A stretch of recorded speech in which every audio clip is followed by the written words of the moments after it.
if you have, I mean, many people have Buddhas, don't they?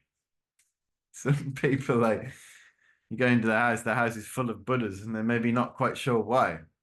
Yeah, there's Buddhas in the garden, Buddhas in the mantelpiece, Buddhas here, there, and everywhere. There was a trend like in the late 90s, wasn't there? You could go into, what was it called? DFS? Is that still in existence? These home improvement stores, and there was these canvases of Buddha. It was like everyone had a Buddha, didn't they? Buddha was the trend.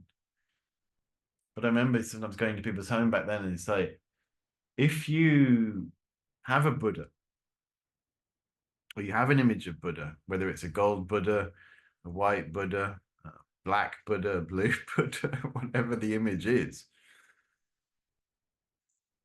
try to respect that image, keep it clean, especially with garden Buddhas. Garden Buddhas are very popular. Yeah. Going to garden centers, there's all sorts of different Buddhas, aren't there? And if you get a Buddha, or if you have a Buddha in your garden, try to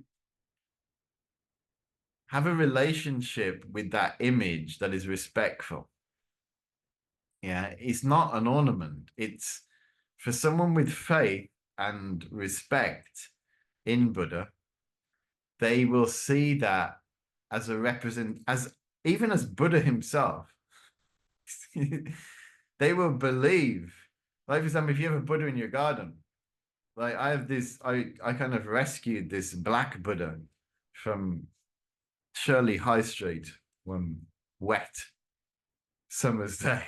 He was he was just sitting there in a huge Buddha, just sitting in was it the cancer research shop or something like that? Huge. I mean, huge for a kind of domestic Buddha. I rescued it, put it in my car, in the passenger seat, and drove him home. When I see that image of Buddha, it's like I'm I'm trying to think. That Buddha is in my garden. Yeah, it's not a statue, it's an actual Buddha. So this is why, like, if you go into Buddhist countries, Buddhist temples and so forth, you'll see an image of Buddha, but then in front of it, you'll see various offerings, you'll see gifts, because those with faith, those who believe that when they see that image of Buddha, Buddha is there. Yeah, that's their belief. So that's why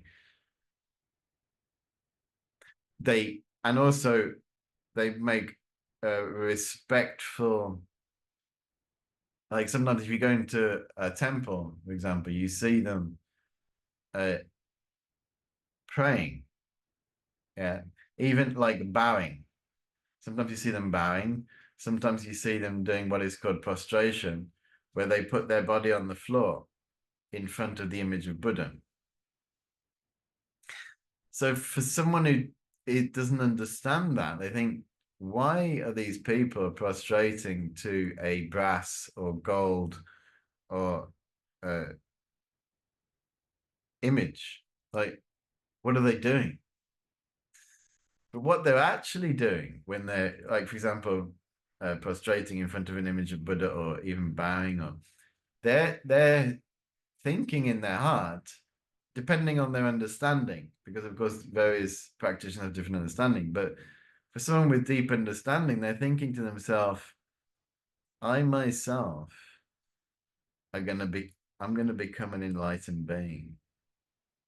Yeah. They're thinking, you were once like me. So all those who attained enlightenment were once like us. They weren't enlightened. They got annoyed with their relatives and had issues with their neighbors. But they put a stop to that habit. I was talking about my sister with the note. They put a stop to that, and they moved forward.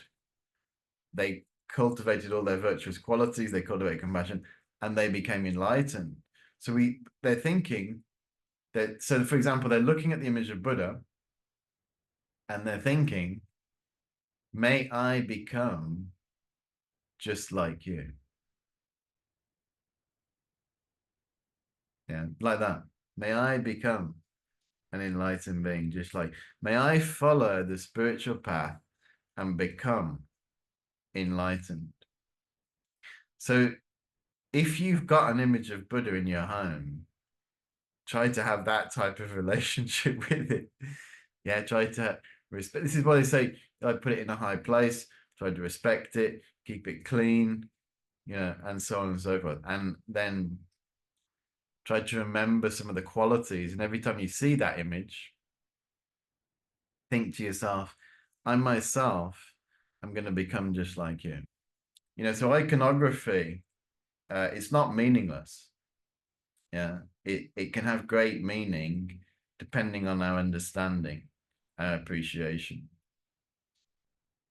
Yeah.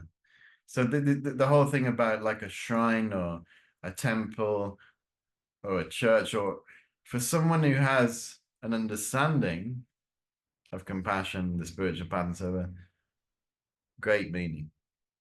Yeah, great meaning.